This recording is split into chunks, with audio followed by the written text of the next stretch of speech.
Bonjour à toutes et à tous. Aujourd'hui, je vous emmène en Bretagne. Nous allons visiter le musée de Plouigneau. C'est un écomusée d'art et de tradition rurale des années 1900 et 1970. Et franchement, là, il vaut le détour. Alors, Plouigneau est situé au sud de Morlaix, dans le Finistère. On passe pas loin quand on prend la voie rapide. Et ça vaut le coup de s'arrêter, franchement. Ça vaut le détour, Plouigneau, pour ce musée. Si vous aimez les vieux tracteurs, si vous aimez la vie rurale de cette époque, vous allez vous y retrouver. Si vous avez mon âge, vous verrez, vous retomberez un petit peu dans votre enfance. Vous aurez certainement des belles images qui vous reviendront dans la tête. Et franchement, c'est tellement bien fait que ça vaut le détour. On a une belle démonstration de fabrication de sabots, entre autres. Allez, je vous emmène là-bas. Venez avec moi, venez voir. Vous allez voir, vous n'allez pas perdre votre temps, c'est magnifique.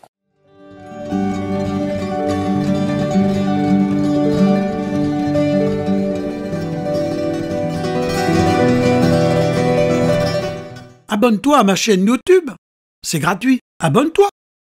L'écomusée de Plouigneau est installé au cœur de cette charmante et dynamique petite ville du Trégor. Tout un village rural breton reconstitué sur 800 mètres carrés. On y retrouve les métiers d'autrefois. Le village breton retrace un siècle d'histoire de 1870 à 1970.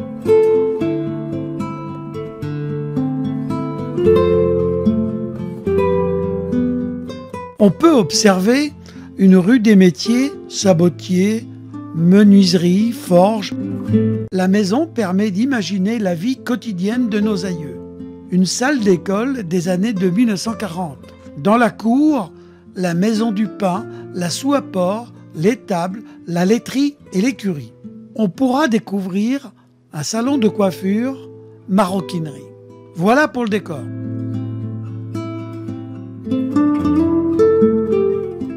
Situé au cœur du Trégor finistérien, à 10 km à l'est de Morlaix, Plouigneau compte 5000 habitants environ. Les habitants de la commune s'appellent les Igassiens et les Igassiennes.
C'est une petite maison tout ordinaire, une maison de paysans, faite pour durer longtemps, longtemps. Les souvenirs sont là. Il est des ronces et du silence où se fatiguent moellons et tuiles. Elle s'abandonne sans aucun cri à cette lente progression du temps et seul le vent peut suivre ici ses lézards et rides de ciment. L'air vient lui brunir les flancs et dans ses mousses passent encore des soupirs. Elle se laisse porter immobile par la voix lugubre des orages. Sa vie est chargée de désert. Maintenant, devenu musée, des visiteurs viennent admirer ses vieilles pierres et rêvent au bon vieux temps passé entre ses murs. Quand il fait beau, tous les oiseaux du ciel viennent se poser sur le toit et chantent de merveilleuses mélodies.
Cette merveilleuse exposition me fait revivre des souvenirs d'enfance. Mes parents ne possédaient pas de fer électrique, mais de très vieux fers à repasser, semblables à ceux exposés devant moi. Dans les campagnes, dans les années 50-60, on utilisait encore et très souvent ces fers à repasser en fonte. Et lorsque nos parents achetaient ces fers, c'était pour la vie. Et vous allez rire, jamais de panne. Si, je vous assure, jamais de panne.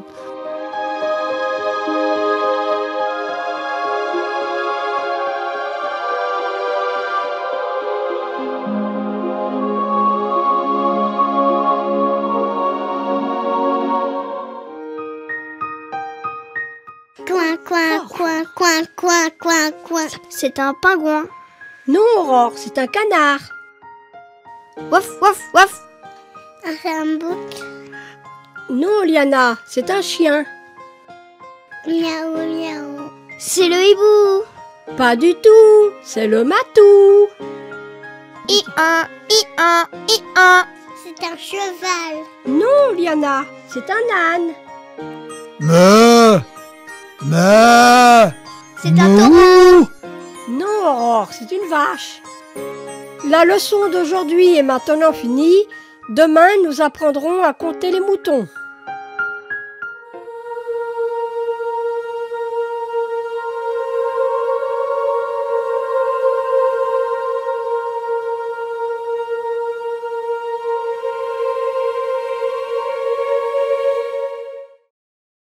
L'écomusée de Plouigneau est installé au cœur de cette charmante et dynamique petite ville du Trégor. Tout un village rural breton reconstitué sur 800 mètres carrés. On y retrouve les métiers d'autrefois. Le village breton retrace un siècle d'histoire de 1870 à 1970.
À l'heure où beaucoup dorment encore, à la campagne, lorsque les blés sont d'or, déjà dans les fermes, on se prépare pour la nouvelle récolte.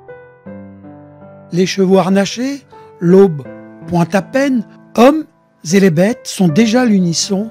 « Bijou, César !» Et c'est le grand départ pour les champs, à l'horizon blafard.